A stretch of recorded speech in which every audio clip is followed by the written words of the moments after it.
This is the TJ Show. Sharon in Destin. What can we do for you today? Well, I just want to give a heads up to parents. I work in a retail store, and I see parents, take their eyes off their kids for, minutes at a time. And we had an incident here locally where this woman went after this lady in the store and saying to everybody that her kid was hers. Oh, my goodness. And I don't know if it was a scam, spam, or what on Facebook, but it kind of, reminds you, keep your eyes on your kid, keep their hand in your hand. Wait a minute, Sharon, did you see this online, or did you see it in the store you worked in? I saw it online. I saw it online in Facebook, and it was our local area, Concerned Citizens, and it was on there. You know what's so concerning is that, that kind of a thing will pop up, and then my first thought is, well, did that really happen, or is it fake? Isn't that a terrible place to be? Especially with something so serious. Yeah, but whether it happened or not, it ought to, kind of wake you up to something. But we have kids, younger than that. I'll see them run by me, and then later on, then you see their parents. No, of course. I mean, listen, we always want to be careful out there. The world's nuts. But I think the one danger is, first of all, finding out, is that story legitimate? And Kenny, you should probably look that up. Yeah. And then, the other side of it is that we can overcorrect. I mean, I could even be guilty of this. I've overcorrected where I'm trying to keep the kids. You have no fun at all. Yeah, and then they can't do anything, and well, what fun is that?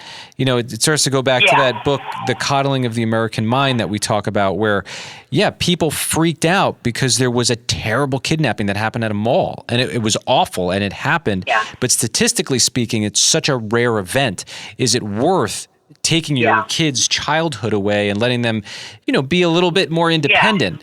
There was that woman in New York City, let her kid get on the train to get to school, and she was blasted publicly. How dare you do that? Meanwhile, the kid got to and from school and back, no problem. And that's kind of a lifestyle in New York City. I mean, my mother was raised in New York City, and she took the train to and from school, or she would walk blocks to get to school. So I think in this situation, it's just being aware of your kid, and even in the store, no matter where you're at, grocery store or, a department store, I mean, keep your eye on your kid, because no one else is there to babysit your child. You know what I'm saying?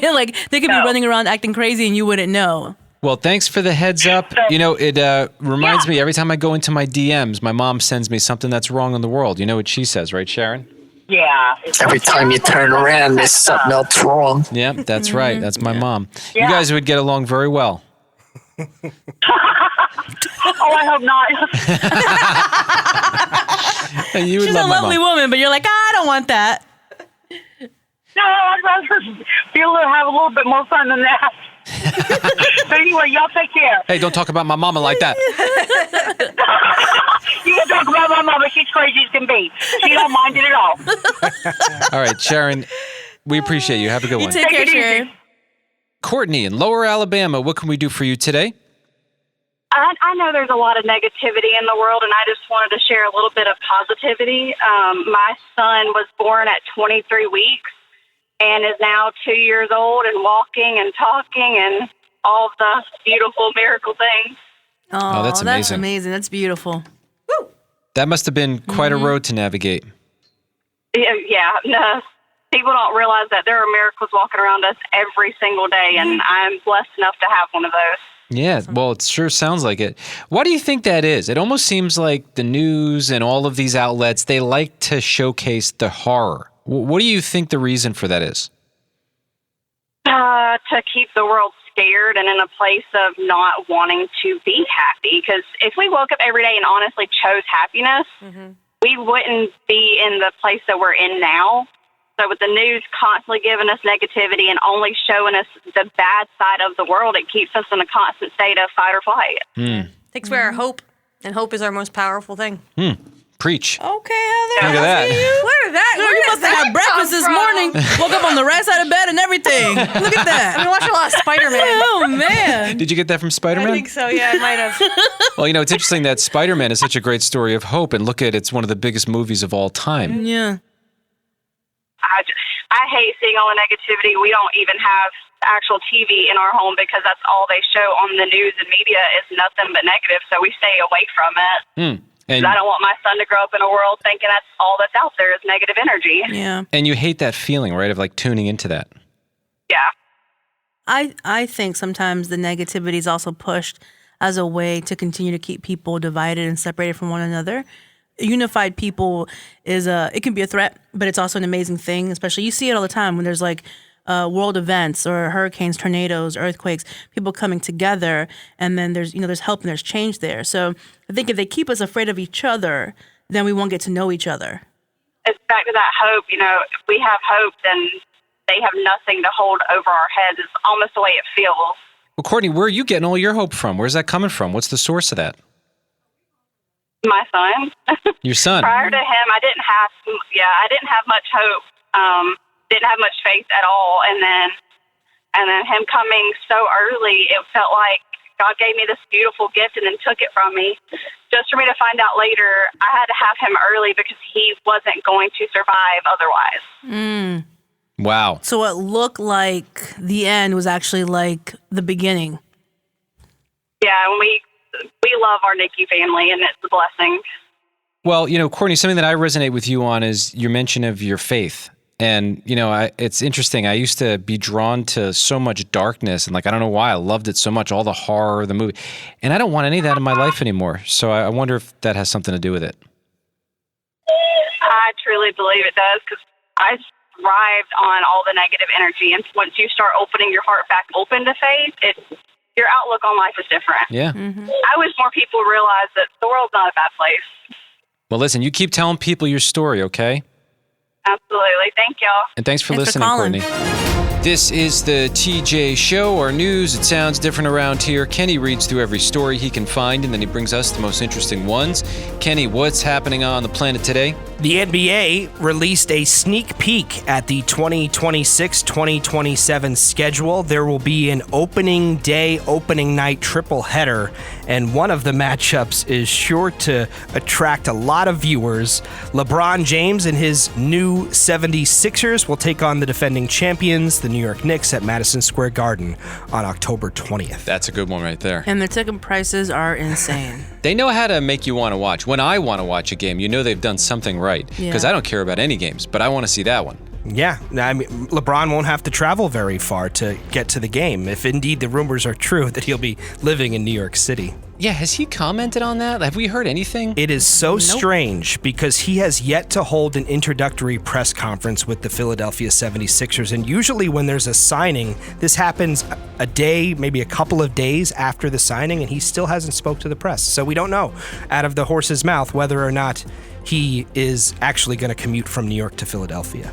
Yeah, I'm confused by that. So why do they? I guess because it's building up a lot of hype. People are wondering what he has to say, and then at some point, lights on, and he's ready to go. Also, I think LeBron does what he wants. He's LeBron James. If he doesn't want to talk to the press, then he's not going to talk to the press. Yeah. He's he's done this so many times. He's like, it is what it is, my man. I'll be there when it's time to go. That's fun. Yeah, his first game in Philadelphia will be 2 days later, October 22nd. And also we've learned that he has a Christmas Day rematch against his former team, the Los Angeles Lakers. Kenny, what else do you have? So many police departments around the country are warning parents about this social media trend where they photograph their kids, usually in front of the house, holding a chalkboard that says, "My first day of school." And it usually gives information about the kid, what grade they're going into, their favorite subject, what they want to be when they grow up. Police say this is not a good idea. I agree. Well, posting kids on the internet, I think, needs to be just a blanket statement. Not a great idea. Sure. Right? I've learned that now. Like, when social was first a thing, because, millennials invented social media. Of course, I post my nieces and nephews, whatever. But now, the way things are moving and shifting, I'm like, I try not to post anything about them anymore. Yeah, same thing. I mean, at first, it seemed so innocent, right? We had a baby, we announced it, we put it out there. And then our trust was totally betrayed by these companies. And it's like, no. We're not putting our kids in your weird little platforms. But Get out of here. I do remember thinking when I had friends who would post photos of their kids when they're starting school, I thought, there's something weird about that. Like, there's too much information. Yeah. Because people can use that against you. Absolutely, yeah. Think about some creep in a van going, hey, you want to be an astronaut? I could show you a spacecraft. Who needs that? Well, that's exactly what police are warning about. You could have a stranger earn the kid's trust because they know certain facts about the kid and then pick them up at school claiming to be some long-lost uncle. They say if you're going to post these pictures, try to make them a little bit more vague. Don't include such detailed information and don't take them in front of street signs that give away the kid's exact location. And keep in mind, I know this is a subtle detail. Sometimes kids have uniforms and their shirts have the school's names on it. Yep. That's a good one, too. No. Kenny, what else you got?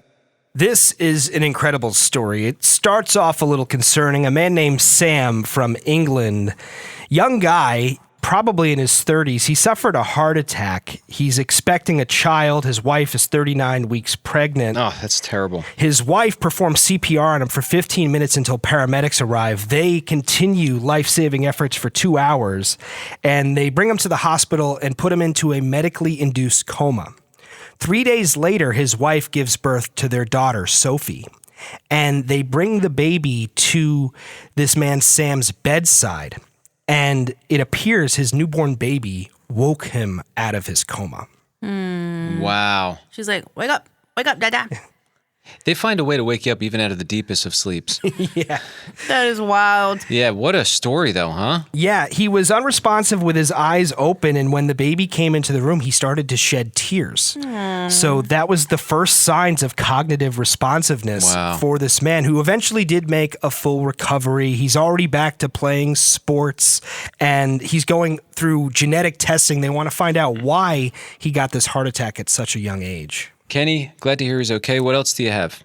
This story's been getting a lot of attention. So in Brooklyn, New York, a resident accidentally threw out 2 family heirloom rings. She quickly realized this and immediately called the New York City Department of Sanitation. And the workers there were able to identify the truck that came to her house to pick up her garbage. These trucks carry 20,000 pounds of garbage, by the way. They dump it all out onto the floor, and 2 sanitation workers sift through this, get it, for 10 minutes, and they find the 2 rings. In 10 minutes. That's I'm sure they incredible. were happy. They were like, oh, thank God, just 10 minutes. That bag of whatever that chicken is, it stinks. Usually this kind of thing, they say recovery is nearly impossible, but they got awfully lucky this time around. Kenny, what else do you have? So the University of Michigan, for their College of Literature, Sciences, and Arts, has announced that starting next fall, they're doing away with letter grades for first semester freshman students. It'll be pretty much pass-fail. So no A's, B's, C's, or D's. You either pass the class or you don't. They want to move them in and out. I guess. Wow. Well, they say the reason for this, they want to support student mental health. Apparently, students are very stressed out about their GPAs. So this will wasn't. ease the transition. Did And you really go to college? No. Yeah, no, you didn't care. I dropped That's out. the difference. But even in high school, I didn't care. And I'm not saying you shouldn't care. I wish I did care a little bit more. But you want to talk about pass-fail? Just got by. I mean, it was a razor thin. I think 59 is failing. Something like that. Yeah, it was. That's maybe, enough, isn't it? yeah, I remember that 60 number was very important to me. Well, D's get degrees. Yeah, but this is all to ease the transition from high school to college and encourage academic exploration. So they want kids to try out different classes and not be afraid that they may not do well in that class, and it won't necessarily affect their GPA all that much. Kenny, what else do you have? As someone who's getting married not too long from now, I'm not sure I want to be a part of this trend, but it does appear a growing number of couples are choosing gift-free weddings. You may be a part of this trend because I'm not getting you nothing. Yeah, what's your problem? Why you don't want to be trendy? No, I don't care to be trendy. As the person who always wants to be with the trends. Yeah, exactly. Not All You this want to be time. trendy? Not this time, huh? He's got Labubu dolls hanging from his bag because it's a trend. Yes. Sure. He was all over those Stanley water bottles I think because he it was has a trend. 3. Right, 3 of them. Yeah. He loves trends, but he doesn't love the trend where you don't get a wedding gift. Right. Okay. I think gifts is Kenny's love language. All right. Yeah, well, the wedding platform Joy is reporting nearly a 100% increase in couples declining gifts since last year, 2025. Well, I guess it depends on the wedding, but I know for us, when we had our wedding a lot of years ago now, we had a lot of people traveling. And so we felt weird asking for a gift when they were paying all this money to travel. So we wrote on the invitation card, your presence is our present. Oh, that's so cute. And people, they took us up on it. Are people asking for money instead? or wanting money instead? No, like no gifts, not money, not registry items, just your presence is our present. That seems to be the trend. I also wonder too, if, like a lot of couples now are already living together before they're getting married. So like, what are you asking for? You have everything in the house you're living in. I'd like a second popcorn bowl. Yeah. For me, Allison and I have been living together for 3 years. We have everything it takes to make a home together. So you don't need anything. I'm So this looking is for perfect money. for you. No, That's I'm perfect. looking for money. Money. You don't need how- money? You Yeah, I fine. want All money. right, let's work it out now. What do you want? Well, I think the last wedding I went to, I think we did $150 a person. So you want 150 a person. No, I'm just telling you what I did. Oh, okay. What would you like for your wedding from me? I would like some money. I want to how be able much? to pay for the honeymoon. Okay, but how much that's do you fair. want from me Well, specifically? Let's that's take where the I guesswork. think that it's rude for me to Oh, offer that's rude. that suggestion. He's asking. If he Yeah. wasn't asking and you told him, that would be rude. Give but what he's you can. asking. Well, He's asking. Tell him. Give him a you number. make considerably more money than me, so how about $500? 500 Yeah. for each person? Yeah, Okay. that's what I want. Thank you for Wow. Well, you got to shoot your shot, Jabo. You're right. I'm proud of you because usually you don't negotiate very well. So Yeah. I'm very proud of you. Yeah, no, I mean, I think I would like some gifts because Allison and I are spending a lot of money. We are getting help from our parents, but I'm like, I want to go on a honeymoon. Allison wants to go on a honeymoon. I don't know how we're going to pay for it. So fair. some Do what wedding I gifts did. could help. We didn't go on a honeymoon. No, don't do it, TJ. Yeah, I'm We not- saved a lot of money. And you No. know what? We're going to go on one day. We've been saying that for When? 13 years. When? You know what? You have to make time. Life will continue to life until you decide to make time. Well, that's what's been happening so far. Well, make time. No, I'm excited about it. I actually am excited about it because I love my wife more today than the day that I married her. So I feel like the honeymoon will be even better Yeah, when you decide to go on the when we honeymoon. go on it. Yeah, prove it to her and plan a honeymoon. Exactly. All right. Thank you, guys. Kenny, we appreciate you keeping us somewhat informed. Thank you in advance for your gift. Yeah. Kenny, what else you got? The TSA tweeted yesterday warning parents that your child's favorite toy is likely not allowed on the airplane. I'm nervous. Even the way you said that makes me a little bit nervous. There's going to be a lot what is of it? yelling kids. Well, they're talking about these Neato toys, which are squishy toys often filled with some kind of gel or dough. Oh yeah, didn't you? So you like to play with things with your hands. I'm a fidgeter, sure. And one day you brought in a Neato toy. Yeah, it was given to me as a gift. And you squeezed it so hard it exploded, and it was like he had glue in his hands. Way more sticky than like your Elmer's glue or whatever. Like it took serious hand washing to get that stuff off my hands. So go on. Well, the USA Today saw this tweet. They decided to write an article about other surprising banned items, seemingly harmless items that could get you a fine of up to $17,000 if Like you try to what? bring this onto a plane. I think any of these items, if they choose to give you the fine, it could be that expensive. But of course, the obvious ones, we know the dangers of lithium ion batteries, so cordless curling irons, e-cigarettes, certain phone and technology devices cannot be in checked bags, but they can be carried on because if there is an issue, it could be quickly addressed. But then when it comes to stuff that you can't carry onto the plane, this was upsetting to me. You can't bring a bowling ball as a carry-on item onto an airport airplane. And as a bowler, you feel some kind of way about that. Yeah. Is it the weight? Yeah, they say it could be used as a weapon, like a bludgeoning force type I can see that. weapon. Oh, I thought like if one person brings it, then they all bring it, and they have a hard time taking off. This opens up How many Pandora's 16-pound balls. Yeah, because everyone's walking around with bowling balls. Yeah, cast iron cookware, even foam toy swords, gel candies, certain tools, things like that. But I was surprised by the fine number. I didn't realize it could be that expensive if you try to bring a prohibited item onto an airplane. I got pulled over at the airport just last week. I was going through, and the guy's like going back and forth with my bag. And he's like, I think it's a microphone. I think it's a microphone. So then they take it and they open it up and they're unzipping. I was traveling with a microphone. And they go, all right, have a good day, sir. And I was like, I felt victorious. I was like, yeah, that's right. You're wasting your time with that. Yeah, I'm allowed to bring that microphone. That's right. Kenny, what else you got? This is interesting. In New Orleans, they are deploying an AI-powered call triage tool to assist human 911 operators by screening and sorting incoming calls. Well, that could be a good thing if it works. So the reason they want this, for instance, let's say there's a car accident on the highway and you want to call 911 to report it, but so does every other car on the highway. That could bottleneck the 911 operators. So this AI tool would triage those to keep the human operators available for more serious incidents. Yeah, well, I guess that's a problem, right? You're getting flooded the same report over, and then you got to weed. But then I guess on the other hand, if somebody's in a dangerous moment, like maybe they're being chased or something, you have to now go through an AI bot. Right. Will they filter the call correctly? Yeah, that's my concern. Will it make mistakes? It probably will. Kenny, thanks for keeping us somewhat informed. That's what's happening.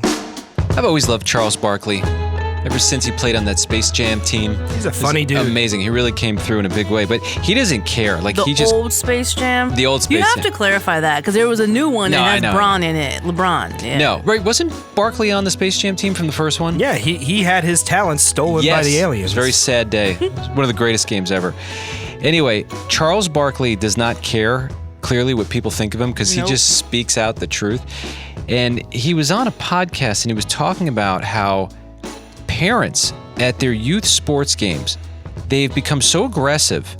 He said, you cannot scream your kid into the NBA or the NFL because these videos, I guess with social media, you see what's happening at some of these high school games. Parents are screaming at their kids. I have friends who have kids in Little League and they tell me some of the stuff that goes on the sidelines. It's hard to believe that they're for real, but they are. Are they screaming as like cheering them on or like kind of like correcting while they're playing? Or are they screaming like in a really horrible, horrific, aggressive kind of way? I think it's a mixed bag. And the reason why I asked is because when my husband Archie used to coach basketball, I would be on the sidelines cheering for the team, and I would tell him like, "Yo," like I would correct while they were on the court, right? Yeah, but I don't think you're aggressive towards them. Oh, I was yelling. I wasn't aggressive. That's why I need clarification. Yeah, I think that's fun. You're involved with the game. You're in the stands.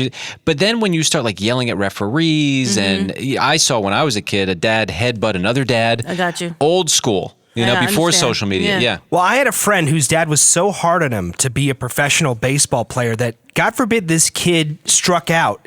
He would ask to ride home with his mom because he was afraid to ride home with his dad. It's like, who needs because his that? dad would just, make him feel bad for striking out. Barkley argued that many parents act out on the sidelines because they are attempting to live vicariously through their children or compensate for their own unfulfilled athletic ambitions. I can see that. See, it stings to listen to Charles talk. Yeah. He's speaking the truth there.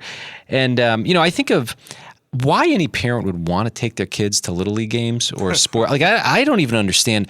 Never mind getting excited on the sidelines. Like, why would you even want to drive all these places? But I know, apparently, I'm one of the only people who feels this way because, so I was picking up my daughter from her friend's house. And you have to make conversation with the parents. These are very lovely people. I love them.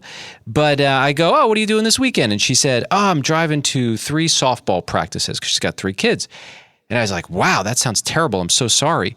And she goes, oh, no, we're really excited about it. And I go, ooh, well, I misread that one. Some parents like it. I was like, wait. I said, oh, yeah, that does sound like it could be a lot of fun. And I'm just like, whew, thank goodness my kids don't care about softball. You don't like it because it requires a lot of your time. Yes, I don't want to And drive you hoard your time. I don't even selfishly have time. sometimes. Yeah, I don't have time to hoard. Where do I find more time? If I could get some, I'll hoard it. Now, this is another headline.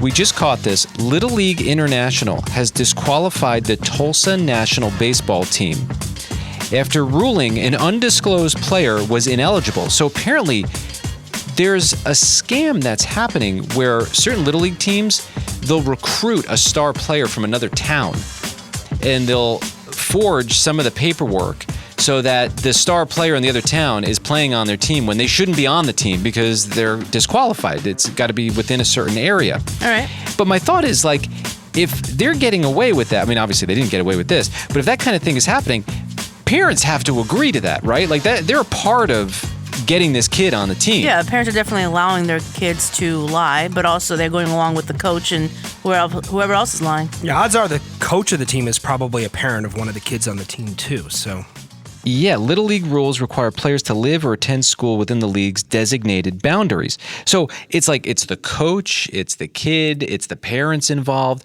That runs deep. Like, that's some deep messing around with the rules. And this marks the second Tulsa national team removed in 3 weeks. Apparently, the program's softball team was previously disqualified from their tournament over residency and school documentation issues. And they tried to get reinstated. They were defeated in court. They're like, no, you're breaking the rules. Yeah, the judge issued for the Tulsa Little League team a temporary restraining order to gather all of the evidence. And then once all the evidence is gathered, he stuck with the Little League's ruling to disqualify this team. So their hopes of winning a Little League World Series are over because some parents, the coaches, whomever, fudged the rules a little bit. Yeah, it's unfortunate because you could have played and without cheating and then maybe won. Or you would have just lost, but at least you would have tried. Absolutely. Now you don't even know if you would have possibly gotten far. It's unbelievable. And why does anyone care that much? Like, what do you get? Do you get a money prize if you win the Little League World Series? What do you get? Well, you get a lot of media coverage. You're on national TV, so it could lead to sponsorships. But I think a lot of it is people just want to win. They want the pride. It's the ego. Wow. And this has been going on for a long time. This is somewhat new to me where they're messing with like the area where the player is from. They used to mess with their birth certificates and older kids. The Little League World Series are 11 and 12-year-olds, and they'll have older kids. They'll mess with the birth certificate, so an older kid's playing with the younger kids at a serious advantage. You got a guy with a full mustache talking about, I'm 12. Hi. I'm 11. I'm 10. Nice to meet you. Right. Yeah, the famous one, 2001, it was a Bronx team from New York, Danny Almonte. He was throwing like 100-mile-per-hour fastballs. Yes, I'm Danny. How you He was doing? 14 years old. There was a whole Sports Illustrated expose that discovered this kid was too Wow. old to be playing with the 11 and 12-year-olds. Danny Almonte sounds like a grown man's name. He pays bills. You He know what I mean? owns a restaurant. You ever seen the movie Benchwarmers with Rob Schneider? No. There's a scene in there where there's like a 40-year-old guy and he has a birth certificate written in crayon. Yeah. That says, I am That's 12. ridiculous. That's great. Hi, this is the TJ Show. Who's this? Oh, hi guys, it's me, Perry Ann again. Perry What's up, Ann. Perry Ann? How are you doing? Oh, I'm good. I have to go to the allergist today to see if I'm actually allergic to gluten and dairy and stuff. And I'm kind of nervous, but it's gonna be okay because they're not gonna stick any sharp objects in me. They're just gonna scrape my arm with a couple blue toothpicks. Oh, okay. Okay, Well, all right. easy day then, I guess, right? At the doctor's office? Oh yeah, my mom just said it's an allergist office, not a doctor office. Yeah, don't let them scam you. You know, sometimes they do those tests where they're like, we're going to test your skin for 50 different things. And they pull out the wheat one and then the grass one. It's just boring. If you could avoid that. I've sat through those Exactly. before. Yeah, if you Yeah. can avoid, I don't know. I mean, maybe you need it. And also, I'm not a doctor, so I'm probably not the best person to listen to. And he's not your parent. Right. I'm also, I'm not your parent. But And it's not a scam. yeah.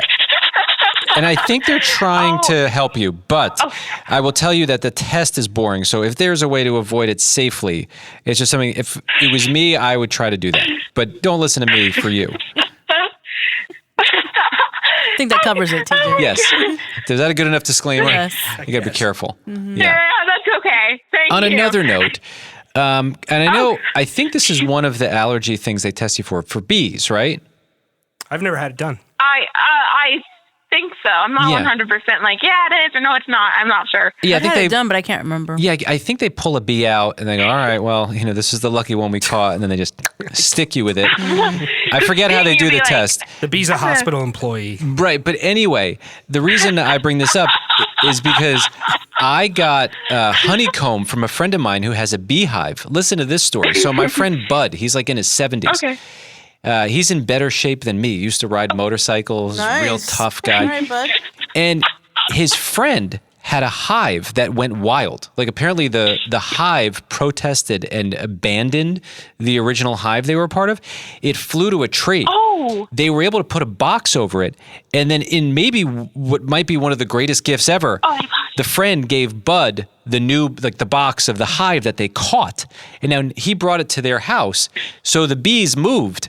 And now they're in his yard, and these things are cranking out honey. And so my daughter knows that I love honeycomb, where you just rip it out of the thing. This guy gives us a gift. He gives us a jar that it was so huge, full of honeycomb. I had 6 stacks of honeycomb chunks. I was a bear this week, just taking them down. Oh, yeah, I love it. Have you ever had it right out of the hive? Oh, Oh, well, unfortunately, no, I have not, because my mom and I don't know if it has gluten, something I'm allergic to or not. Okay. But all right. So everything I said about trying to get out of the allergy test, do the allergy test, and then find out if you're allergic to honey. And if you're not, honeycomb is where it's at. Better than almost any treat out there on the market. Okay. Thank you. All right. You take care, Perry Ann. Bye. Bye. Melly, Albany, New York. Yeah, hi. Hey, so this is something that's come up over the last couple days. Jabo saw something that, I was actually weirdly celebrating it because I feel like it was a graduation for the courtesy flush. The courtesy flush was something you did sometimes because you cared about your neighbor in the stall. Right. Jabo was at a mall. They literally installed signs that said, please do the courtesy flush. So we were sort of celebrating like, wow, it's really grown over the years. Yeah, it's become a thing. Being taken seriously in professional atmospheres. It's not just your uncle's anger anymore. Right. But you're upset about this, so go ahead. The floor is all yours. Right. So while I feel like the sentiment and the idea behind it is great, it's really bad for especially female health. Think about it. If you flush and then all of those particles are released, where are they going? Oh, sis, you messed it up for me. I didn't even think about that. Same. Didn't even think about it. Oh. Well, yeah, sorry, but I'm trying to save your, here. Yeah. Appreciate that. Well, let me just mention and give credit where it's due because we're very quick to make fun of Kenny. But Dr. Kenny, I think you were the one who brought up the splashback, right? I did express concern about the splash. Doctor's a heavy title. Put back on that. Professor, I'll take. Professor Kenny, he was a professor at one point. Well, MD. you are a bathroom expert. Yes, and definitely an expert. It was one of the first things you thought of. Yeah, well, that's why I don't like it, because I've felt the splashback, and I don't have those same concerns. But I will say, and I don't know if you agree about this, there's been a lot of water waste because of all these AI plants and big buildings. I'd rather be wasting water for courtesy flushes than AI data centers. How do you feel about that, Melly? Oh, I mean, if I had to choose, of course I'd do the courtesy flush, but at the same time, neither. Right. But just use those poo spray things if you have to, I guess. Yeah, those are a miracle, actually. Those are amazing. They are. Can I just tell you a quick story about that? So I was working in radio, and it was probably close to 25 years ago, and we got a package in the mail. It was from a company called Just a Drop. I believe that they were the innovators in that area. They claimed if you put Just a Drop in your toilet water, it would actually seal everything and it wouldn't have a nasty smell. And we didn't believe it. We tested it. I remember the day that we tested it and it worked. We almost started crying in celebration because we thought we can't believe that this was invented, but it was. And, sometimes we could take it for granted and almost forget about it. We're so used to good things. So thank you for reminding me about that. No problem. And I am a bathroom expert myself, so I know because I'm one of those people that when I'm traveling, I have to put like 20 layers of toilet paper down. So Right. I get it. What was your last meal today? What? Me today, I had a couple sips of coffee, but I am late to work and about to walk in, so I just wanted to save your health and have a great day, everybody. Appreciate She had that. the coffee, bathroom expert, and putting it all together. I know where you're going. You're making a stop before you get to the desk. work. Melly. Yeah, sure. All right. Love that coffee. Bye. Bye. Thank you. This is the TJ Show. Glad we're tackling the important issues in this world. Courtesy Flush. My life in Malibu was the life people dream about. For a minute there, I had it all. You better watch your mouth, kid. You have no idea what I'm capable of. I hope whatever revenge you were trying to get on all of us in Malibu was worth it. You're dead to me. Until I didn't. Do you want to listen to what I have to say or not? I don't! You're looking rough, Ella. These royals really do a number on you. You're the reason that Ella left! You create chaos wherever you go, Ella, and I'm so over it. If you want me, you need to choose me. I'm not scared of competition, Elle. I already know I'm the right guy. The Royals of Malibu. Out now. Follow The Royals of Malibu on Apple Podcasts, Spotify, and everywhere you listen to podcasts. You can't outrun the Royals. I outran you.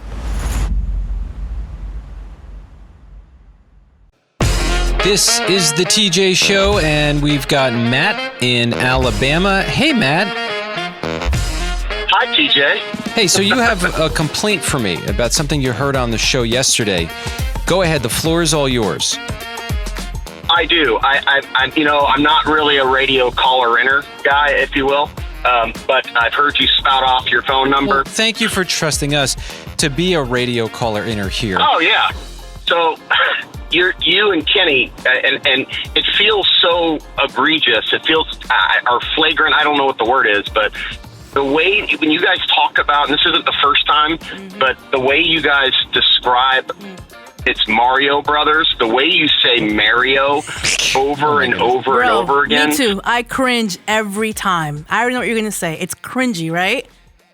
It's so cringy. And it's like, and it feels like you say it so much, it's like you're trying to grind some gears. No, and I'm I just really want to let you not. know that it's working. No, this is sort of like I don't know why. I guess, well, if you're on the radio, people are listening to how you're talking. But I mean, I remember at the very beginning of my career, people would call the show that I worked on and they would complain about how people on the show, one way or another, said Mario or Mario.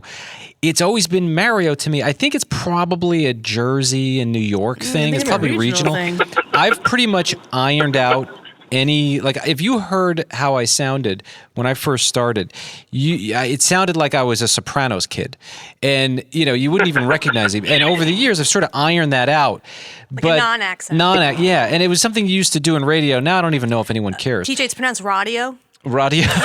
No. Yeah, you call them through the radio. Yeah, right. So in my early radio days, but people have been complaining about that. I just say Mario. I don't know. I don't know what to tell you. What do you want me to do? Every time they say it, I literally just flinch. I'm like, you've got Kenny doing it. Well, I'm from Kenny New Jersey too, and that's how I say it. My dad actually works with a guy named Mario, and that's how he pronounces his name. Okay, well, the video game, he says even in the thing when he does his little, it's me, Mario. He doesn't say it's me, Mario. Right. It's not Mary with an O at the end. Yeah, Mario. That's a good point. Yeah, I never really thought about that. How does he say it in the movie? Mario. I have no idea. That's how you pronounce it. That's Mario. the correct way. All right, I'm gonna. Man, you know what? What am I gonna do? Can I make everyone happy? And I wanted to throw out, so I'm currently calling from Alabama, and obviously I don't have the Alabama accent, but I even know how to pronounce it. So I just thought I'd call and just let you know that you needed to fix that. All right, well, Matt, I appreciate you trusting the show, and now you are officially a radio caller-inner. Yes, J-Bo. Yeah, as a Puerto Rican woman who was raised in the South, I say a lot of things wrong, okay? I speak 2 languages, but Mario, I say right. Okay, hold on one second. Matt, we appreciate you calling. This is the TJ Show. Appreciate you guys. My wife, Jess, she was leaving the house one day. She saw my dog, Luna, there all alone, and she thought, you know what, let me turn the radio on. It'll keep her company. She'll hear Dada's voice. And so she puts the show on. She gets home. Luna's passed out, totally bored with our show. And it was because we were only talking about human-related stories, so we switched that up real fast. We started featuring the biggest stories in animal headlines. We called it Luna's Animal Tales. Now, she waits by the radio. It might actually be the reason why she's still alive. 14 years old. She's an old dog. Yeah, animals love it, and humans love it too. Yes. So let's get right into it. A story out of Arkansas. High school football player notices his helmet starts to feel weird after he had been practicing for an hour. Turns out there was a deadly, venomous snake inside of his helmet tucked away. It was a 2-foot-long cottonmouth tucked under the helmet's padding, and he didn't notice it until all of a sudden he started feeling something, like tapping on his head. Oh my gosh. It's the weirdest thing. Local animal services retrieved the live snake, which was initially thought to be a copperhead, nope, worse, and safely relocated it to a nearby river. Animal service officials reminded the public to always check helmets, shoes, gloves, outdoor gear before putting them on, as cottonmouths tend to seek out dark, enclosed spaces. They'd be much less scary if they just come out and be like, hey. Yeah, like, hey, I'm in here. All right, moving along. Can you guess the most popular dog name in America? It has changed. It used to be Luna. Right. Which is your dog's name. Yep. Which is what this segment is named after. I'm going to say Fido. Bello. No, Bella. I'm like, Bello. I've never heard of Bello. Yeah. No, Bella has reclaimed the top spot and rounding out. So Luna is number 2. All Still right. very popular. Aww. And then you've got Max, Coco, and Daisy. The most common naming trends, it's usually Greek mythology like Zeus, Athena, Disney characters, Nala, Simba, Pongo. I knew a Pongo growing up. And then other animals is a trend. That's something I always wanted to do. Name my animal, another animal. Bear, moose, even dog. I had a dog named Bear before. I also had a cat named Apollo. I'm happy because you didn't like that everyone had a Luna. I told you I went to the vet's office the other day. 3 Lunas at once. It's like enough already. We got to use a different name. Enough with the Lunas. And then finally, this story, a boy was fishing in Pennsylvania. He caught a weird-looking fish, 9.5 inches. It was a piranha at Ridley Park Lake in Pennsylvania. Get out of here. They think, and obviously piranha, they're native to South America. They think this incident stems from the issue that keeps on happening. People get these fish, they go dump them because they get too big, they don't know how to take care of them anymore. And then it's not great for the ecosystem. Now, in this case, the piranha almost certainly will not live, or would not have lived. As soon as it gets a little cold, I think they die off. But, there are some fish that have taken over local ecosystems. Like some of these weird catfish, snakefish. Even standard goldfish. Yeah. They look so friendly, too. They get huge once they're in a big lake. The father safely and humanely disposed of the fish following the catch. And those are Luna's Animal Tales, the biggest stories in animal headlines.